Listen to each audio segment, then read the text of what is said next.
Good afternoon, everyone, and welcome to a very special Big Issues in Biodiversity Conservation. I was saying to a couple of people before, we normally do these as webinars. We normally do them online, and when I said we should do it face-to-face, I was trying to think of what the word was for that, which shows a transition.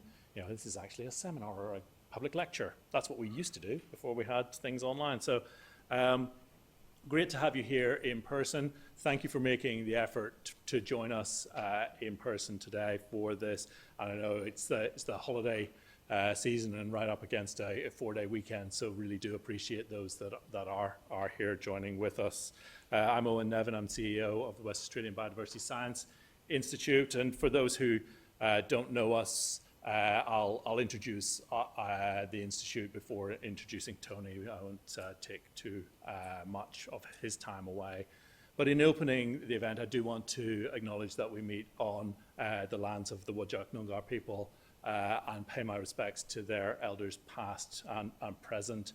It's a really important part of what we do as a Biodiversity Science Institute to try and engage with that long history of management and custodianship of the land. And it's a real privilege and challenge for us to bring Western science and traditional knowledge together in a respectful and meaningful way. And a real opportunity for somebody who's come from outside to be in a place which has that long history of care and custodianship by the traditional owners. That is something that is very special about being able to work in Australia. So I really appreciate that. As an organisation, we really endeavour to do that. And in opening, I do want to pay respects to this place and all of the traditional owners across WA where we work. WOBSE is a joint venture of 4 universities, 4 government departments, CSIRO, and the West Australian Museum. So we're a mechanism that's been set up by state government to bring together the capabilities of those different organisations to address the challenges that we face in having a sustainable economy and thriving environment in the state of WA. So it's a real opportunity for us to bring that capability together and have been doing so for the last 10 years. We're celebrating our 10th anniversary this year. We sit at the heart of that sort of wheel of community, industry, government, research, regulators, funders, and try and really bring people together around the big issues, the big challenges that we face. And today's opportunity to have Tony talk to us around TNFD and the global big issue of nature-based financial risk is a great example of the work that we do. We work from an end user perspective, so talking to people who are practitioners on the ground, talking to people who are doing conservation, talking to people who are doing approvals, talking to people who are doing regulation, and understanding what are the knowledge gaps that really prevent them doing their work more effectively. Then we work through to the research community, so the research that's done fills those knowledge gaps. I'll put my researcher hat on for a moment and say, yeah, it's all well and good for us as researchers to go, the thing that really interests me is, I wonder who will fund that. And then there's a translation office somewhere in the university that's trying to find out who might be able to put that research to good use.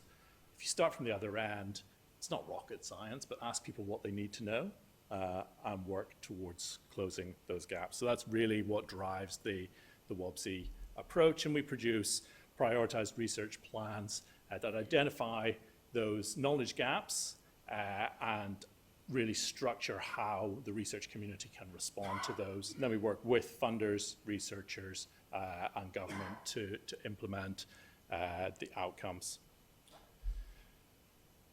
If you're wondering what the big issues in conservation are from a WA perspective, just last month we updated our knowledge priorities publication. We do that every 5 years, looking out 5 to 10 years into the future. And I would encourage you to jump on our website and download a copy of that, which really outlines, based on about 140 different stakeholder interviews across sectors, the emerging priorities for biodiversity knowledge in the state, and that will really drive what WOPSI does over the next 5 to 10 years as well. So without too much more, I'd like to introduce Tony Goldner. Tony's just flown in from Barcelona, so if he falls asleep midway through his presentation, yeah, we'll have to forgive him, but Tony's in town for a few days, and we have this great opportunity to have him speak to us, and I will just hand the floor to Tony. At the end, we'll take some, we'll have a panel session on questions, so if you have questions, store them away, don't forget them, and we'll have open Q&A towards the end. I'll bring your presentation up, Tony, before I step away. There we go. Thank you, sir. Thanks so much, Owen. It's great to be back home, back in Perth. I have to confess I haven't been to Perth for 25 years. So it's wonderful to be here again. And I'm also looking forward to going up to Broome tomorrow for a couple of days as well. So thank you all for coming. I appreciate it's the day after the Easter holidays. So hopefully we can make this a really interesting discussion this afternoon. And I really do want to turn this into a conversation. I hope my role is to prompt a series of reflections and set up for an interesting panel and then Q&A discussion with all of you. And as a proud Australian, I love coming back home and talking about nature and restoring our landscapes. But I'm also very conscious I've been away for 22 years now, so I want to hear from all of you about the challenges that are particular to the West Australian context as well. One thing that I wanted to do was really start with this image, and for those of you who don't know, the Taskforce on Nature-related Financial Disclosures is an international initiative. We were set up and supported by the G20, Sustainable Finance Initiative or Working Group of the G20 back in 2021, and very much following the inspiration of the TCFD, the Taskforce on Climate-related Financial Disclosures. And in a narrow sense, our job is to provide recommendations from the market. So all of our task force members come from the private sector, even though our funding comes from government and philanthropy, and those two things don't mix. We don't take money from the private sector.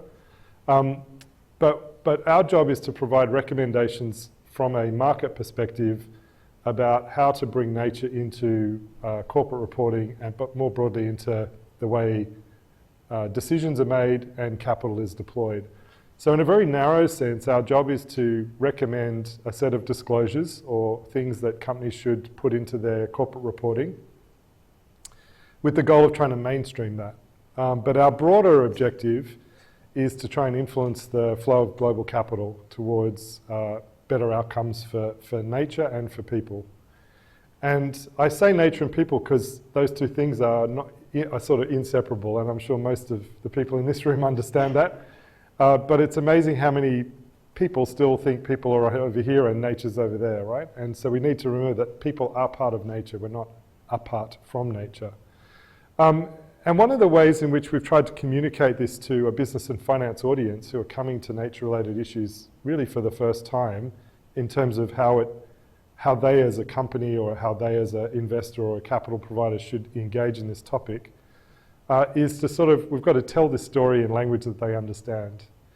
And that sounds easy, but it's been incredibly difficult, right? The language of science, the language of conservation has not naturally communicated itself well to a business and finance audience. So when we arrived at the New York Stock Exchange in September 2023 to present our recommendations after 2 years of work, I put up this graphic, and this was really a play on the idea of the bulls and bears in the market. This idea that there are those who are optimistic about the future of the market and those who are pessimistic. Now, I think the bulls and the bears are having a pretty rough time of it at the moment, given everything that's happening in the world. But what we tried to do at TNFD is introduce the bees. So we conjured up the bees to join the bulls and bears in the market. And the bees being those companies that understand the importance of nature to their business. And the bee is, in a sense, a perfect motif for TNFD because, of course, bees can be a source of prosperity. They can pollinate, but they can also be a source of risk. They can sting. And so this is an adaptation of a very famous painting that captured this bulls and bears notion, and we used AI to generate an adaptation introducing the bees. And so what we've really been doing over the last couple of years is trying to conjure beehives to form around the world to take on board the TNFD recommendations and see companies and financial institutions understanding that their resilience of their business or their capital portfolio really does depend on the resilience of nature. And the good news is that we have seen the market respond to that call. So what I wanted to do today is to sort of briefly talk about the change in the conversation that we're seeing. But then also, I think, take a step back and look for the signal in the noise, because we're living in a very noisy period in politics at the moment, and figure out, well, what is really driving this change, quiet change that's happening in business and finance today. And then I wanted to conclude with some thoughts about bringing nature more concretely and more formally into the sort of way in which financial markets work, and we'll talk about the issue of value. But I wanted to start with this idea that, you know, from a business and finance perspective, nature has historically been a bit of a sort of, we know it's been treated as an externality, but also a sort of curiosity, like it imposes these weird impacts on society. These are two stories actually from last year, and you can see they're about the jellyfish swarms impacting on a nuclear power station in France. And what struck me about this story is not the fact that it happened. We know that jellyfish swarms grow exponentially because of warmer waters, but the way in which the story was reported, right? So this idea that this was massive and unpredictable, another curious incident, it really goes to show how much we have to communicate, how much further we have to go before we make nature and nature-related impacts, combined with climate change, something that is not seen as weird, curious, unpredictable, but something we increasingly have to live with. And then how are we going to make that transition? And how is business and finance going to make that transition as part of the process, right? But here we are just, you know, a year ago, and we still have mainstream media reporting these things as curious and strange and unpredictable, right? And increasingly that's not the case given the science. So we're making this transition from curiosity, and remember this is from a business and finance perspective, but also I think probably more broadly from a societal perspective. And the conversation is shifting from one of sort of curiosity and abstraction, treating nature as an externality, to recognizing that nature is now material to the financial prospects of a company and financially material to the returns that can be made by investors. And I wanted to highlight for you this report which we published last year, which has had, I think, we teamed up with Oxford University, the brilliant Nicola Ranger, who's now left Oxford and gone to LSE, and another company called Global Canopy, who do a lot of work on deforestation. And in order to make this case and to make sure that we get nature into the mainstream financial reporting architecture around the world, we had to make the case that nature is in fact financially material. And so we assembled this team and we presented this report. And when the team came back to me and shared with me the research and 600 individual examples of evidence, I was delighted and astounded at the same time. And so for anyone who still doubts, particularly those in business finance, who still doubts that nature is material to their business or their financial portfolio, this is the report that they should be reading, right? There's evidence across geographies, across sectors, and across different types of nature-related issues and dimensions. So my hope is that we're now moving this conversation quite quickly from nature as an externality, nature as a curiosity, to nature being front and center material to business and finance. And why is that important? Because if it's financially material, it then directly relates to the way in which global accounting structures and capital market decision-making is made. So we're linking this to the fiduciary responsibility of boards and to those in the investment community managing funds on behalf of their contributors. Think of a pension fund, for example. And I think that's really the only way we're going to make this stick at a global scale. We've got to get nature into the existing financial system architecture. Then we can talk about transforming the financial system more generally.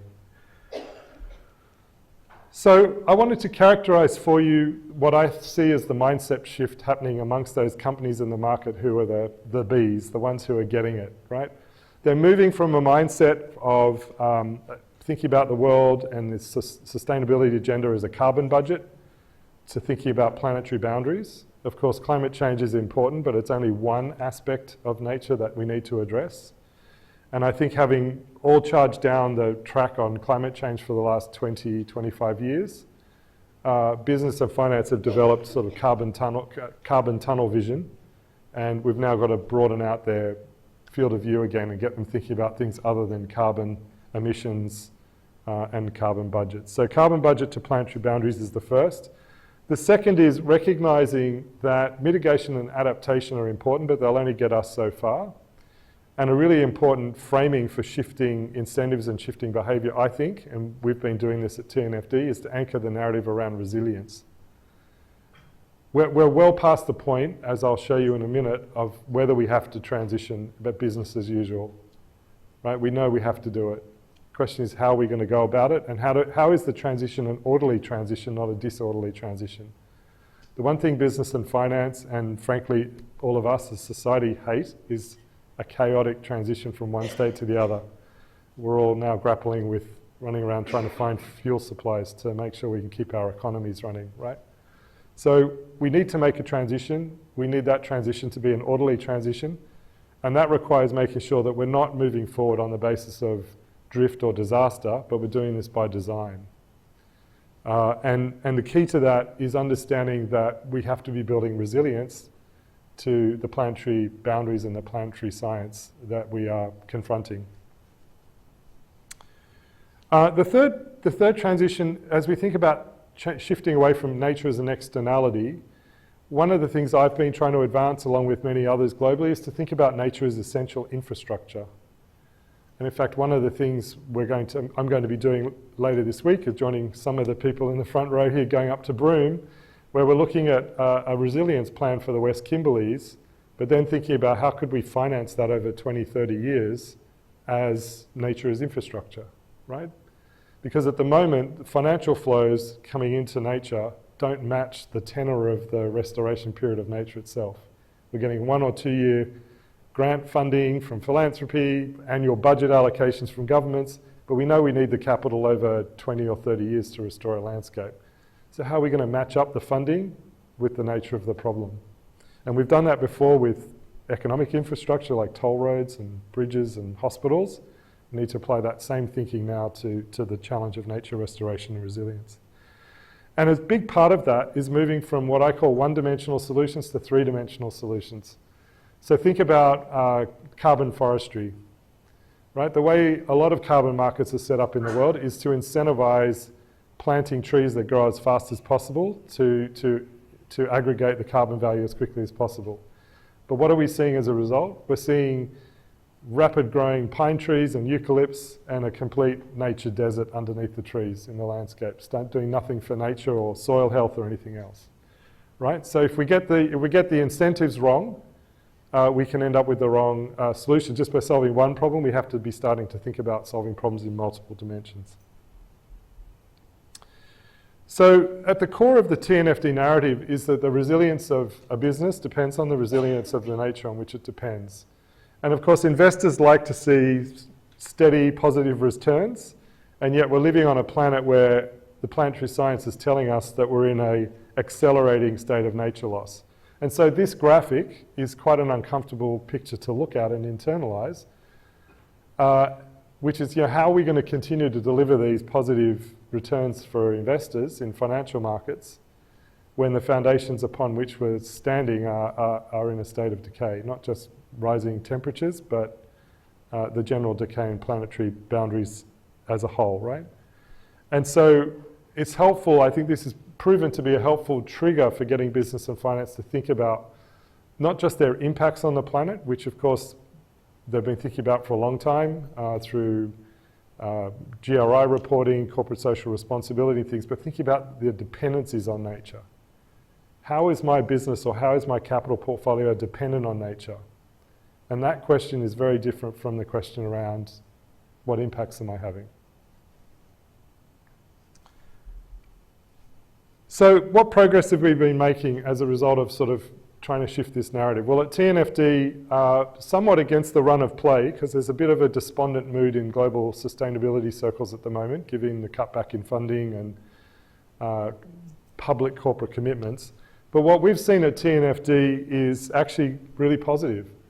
You can see here we've got now over 700 companies using our recommendations on a voluntary basis.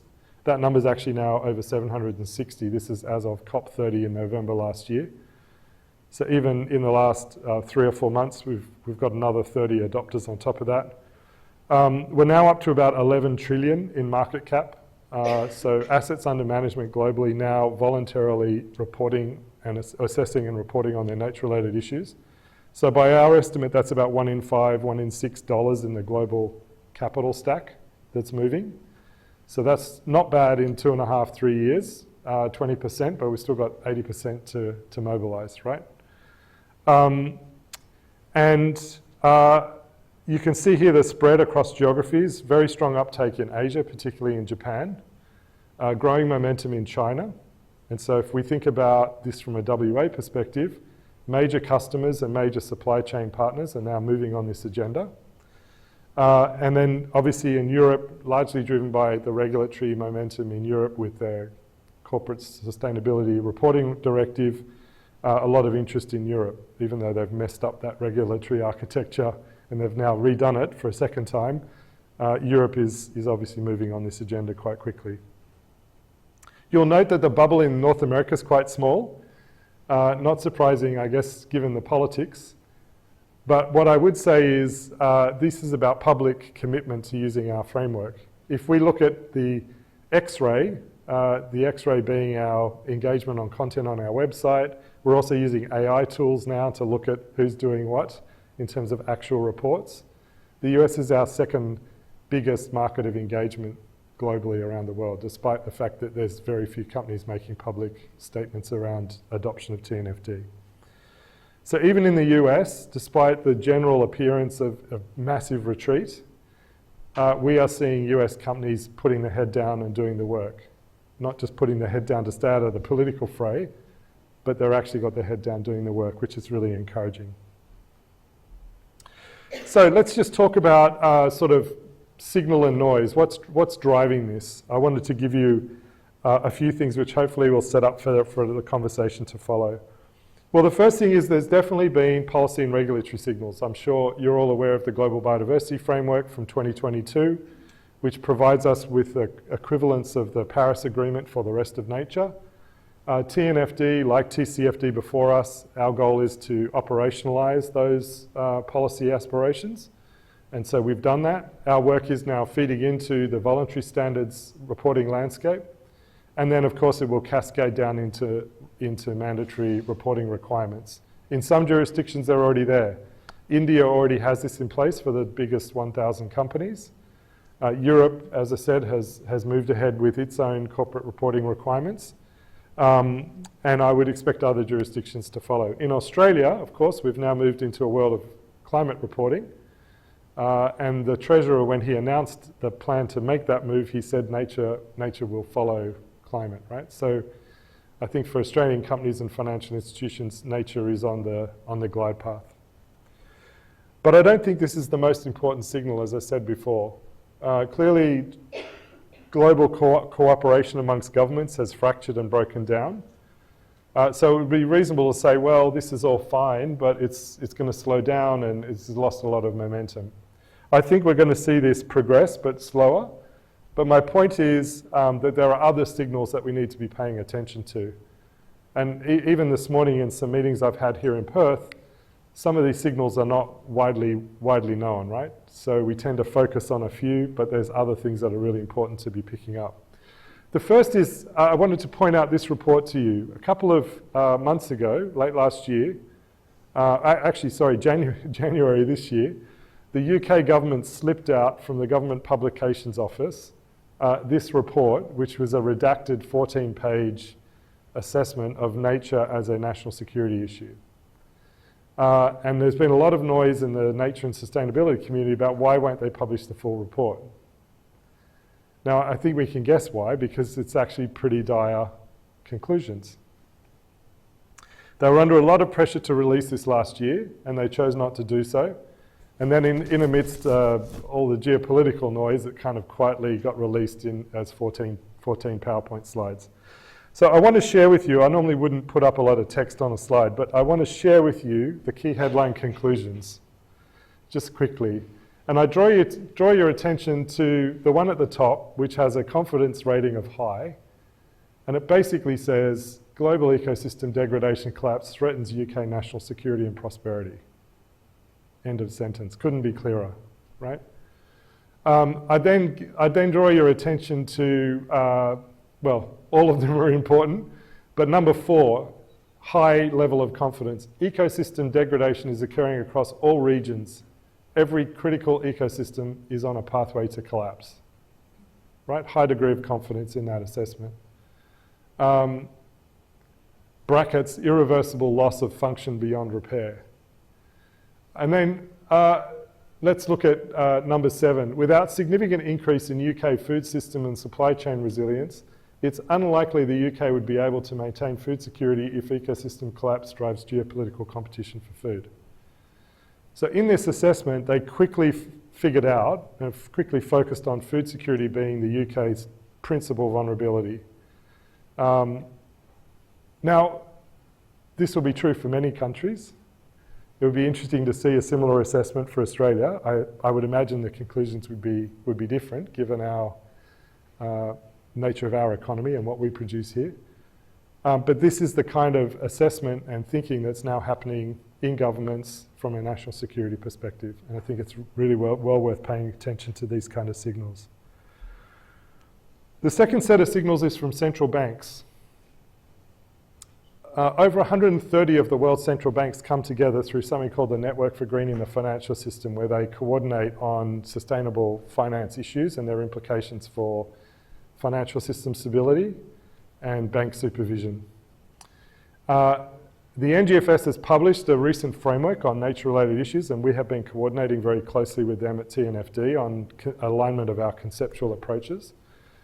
And this really hasn't gained that much sort of broader awareness outside of the central bank community. But what I do want to draw your attention to is 2 statements from 2 eminent former central bankers and senior banking officials. One is Ravi Menon, who used to run the Singaporean central bank.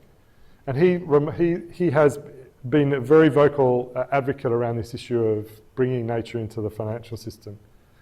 And he just makes the simple reminder that at the end of the day, nature's going to call the shots, right?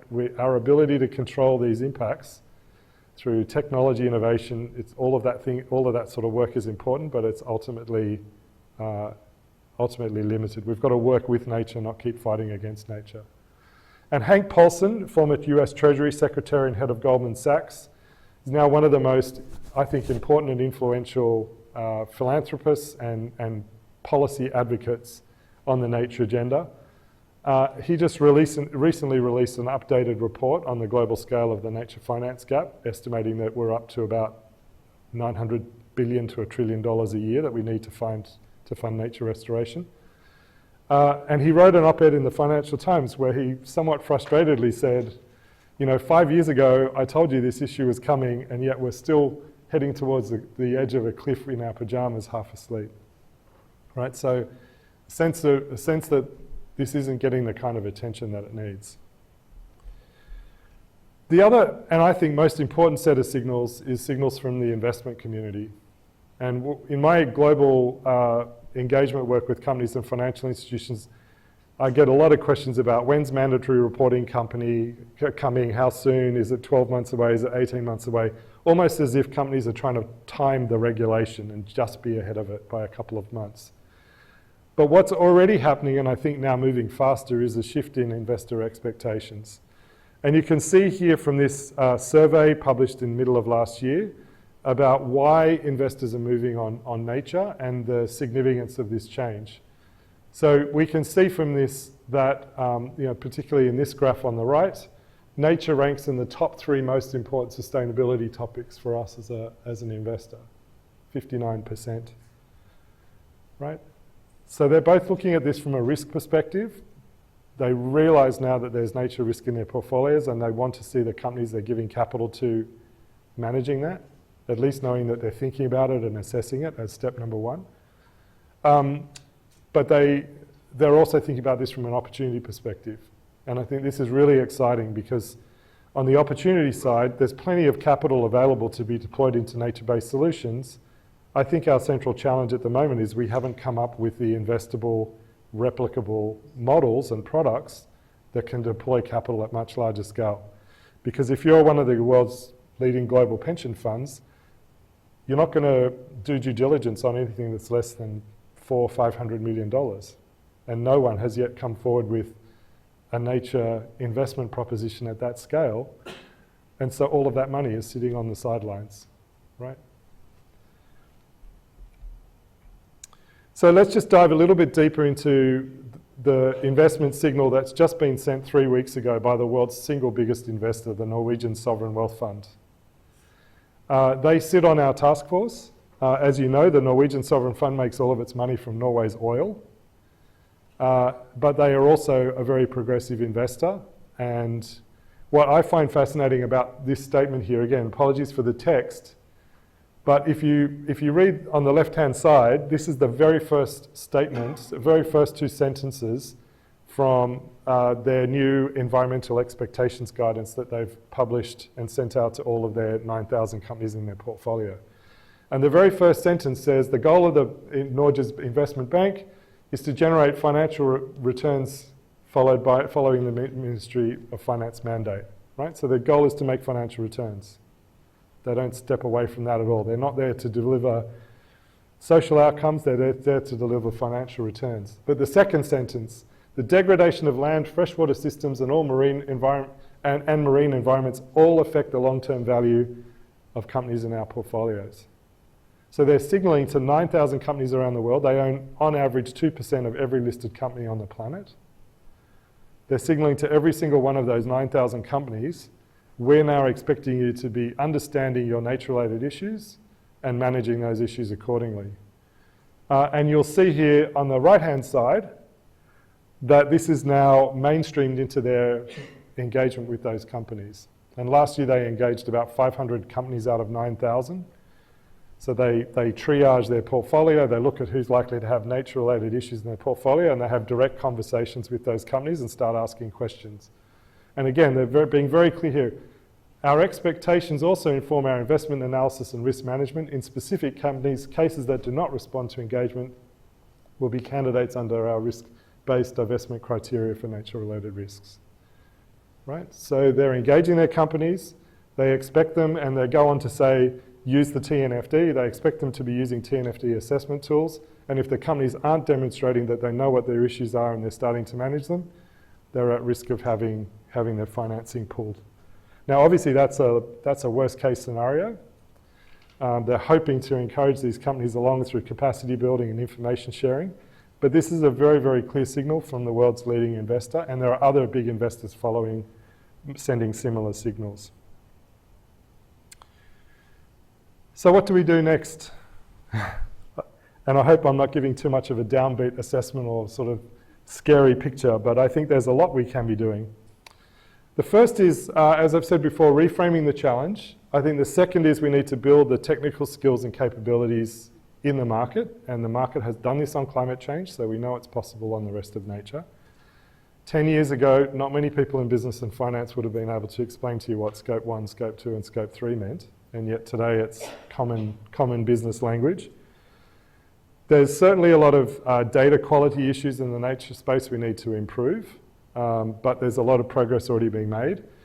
At TNFD 3 years ago, we kept having conversations with business and financial institutions saying there's no nature data, we can't do what you want us to do.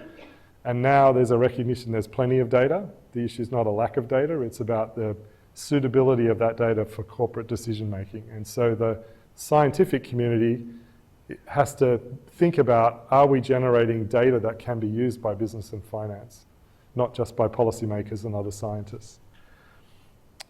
How do we bring nature into the heart of financial decision making? I want to offer you a few thoughts on that before I close. And this fifth point is the one I mentioned a minute ago. We've got to focus relentlessly on how to create replicable and scalable investment solutions. And I'll close with a few thoughts on that. So reframing from the carbon budget to the planetary boundaries, we often start the conversation using the planetary boundary science as the first doorway for business and finance, and we find that very effective. Johan Rockström and his team are brilliant communicators. I think they're getting better all the time in translating the complexity of nature's science into a language and a framework that all of us in society, but particularly business and finance, can understand. And we've also got the language of natural capital, which lines up really well with the notion of financial capital. So stocks and flows, stocks that produce flows, flows that produce value.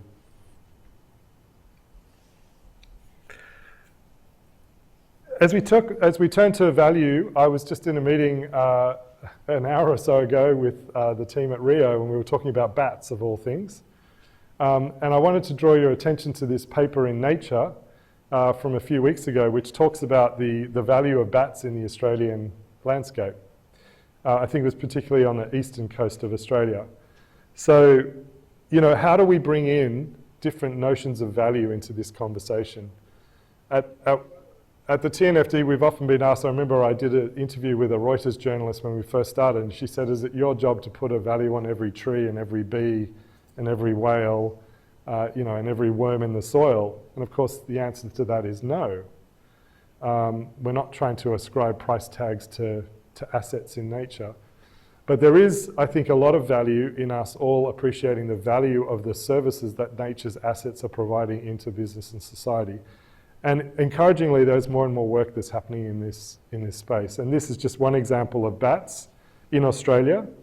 The margin of error on the estimate is pretty big, but you know, 270 million to 950 million a year, largely because of their pollination services across huge areas of the Australian landscape.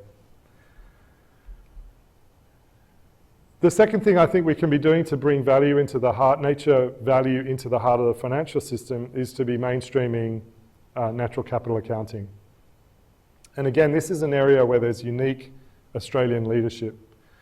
A couple of years ago, Foraco, the Tasmanian forestry company, started introducing natural capital accounts. I think they've just published their fourth, and this is subject to limited assurance, which is very powerful. So it shows it can be done. We've then seen the mining community, and I was just talking to Owen about this through the CRC time here in Australia, also looking at natural capital accounting for the mining sector.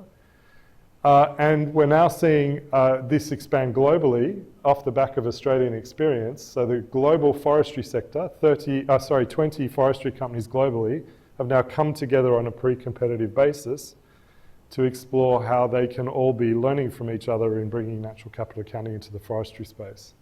And I think it would be fantastic to see if the mining sector could now follow the forestry sector as a pathway to keeping this flywheel moving, and to be scaling up natural capital accounts as a really critical way to bring nature alongside or as part of a sort of structured approach into mainstream financial decision making. The tools are there, the precedents are there, it's just about going to scale at this point.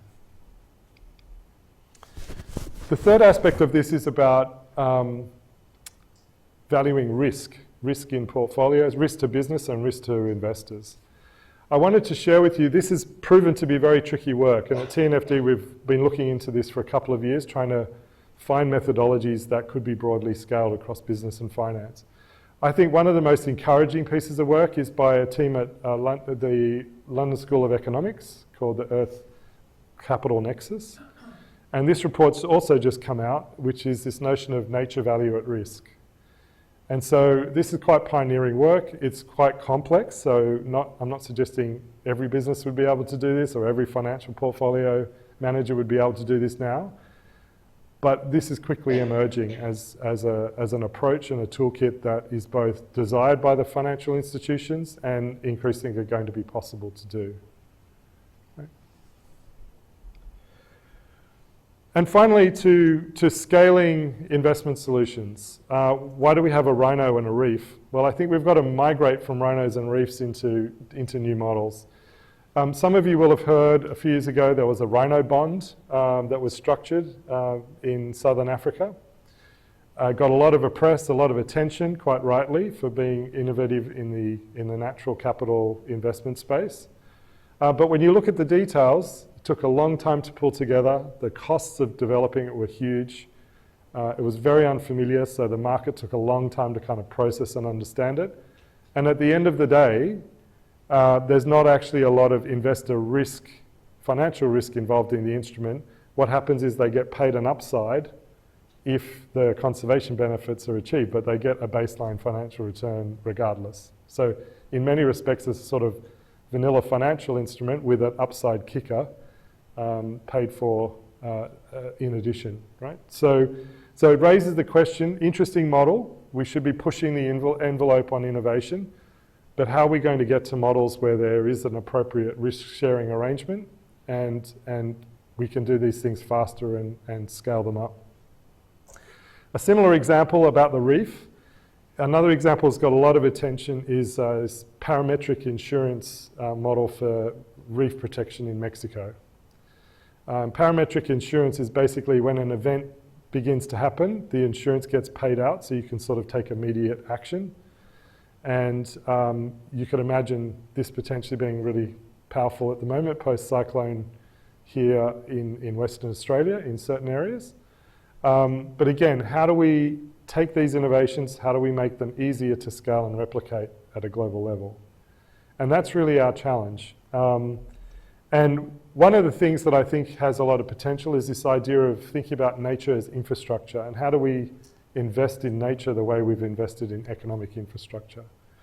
For this to work, I think we have to accept that we've got to change the notion about what it is we're paying for, right?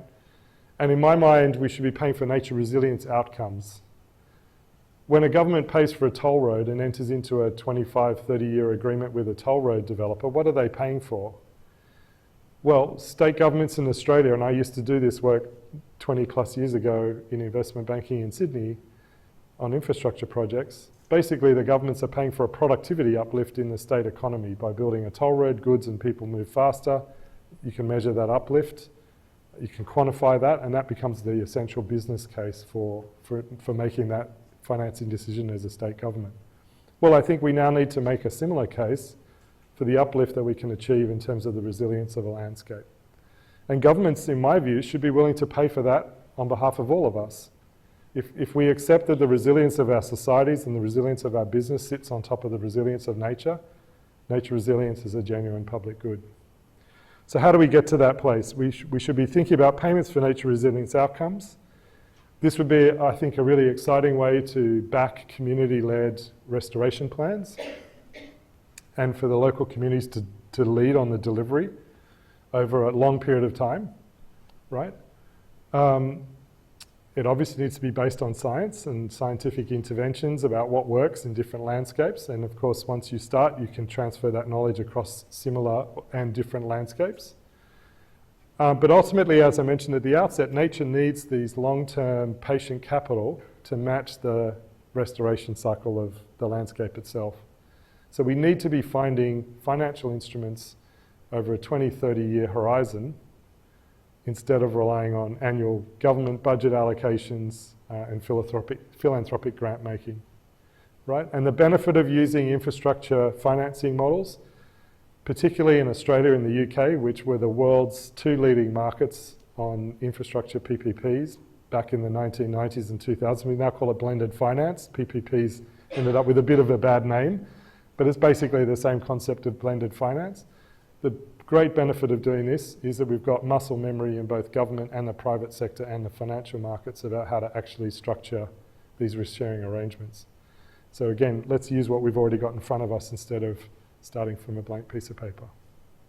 So let me stop there. Probably spoken for too long, Owen, but look forward to the conversation to follow. Thank you.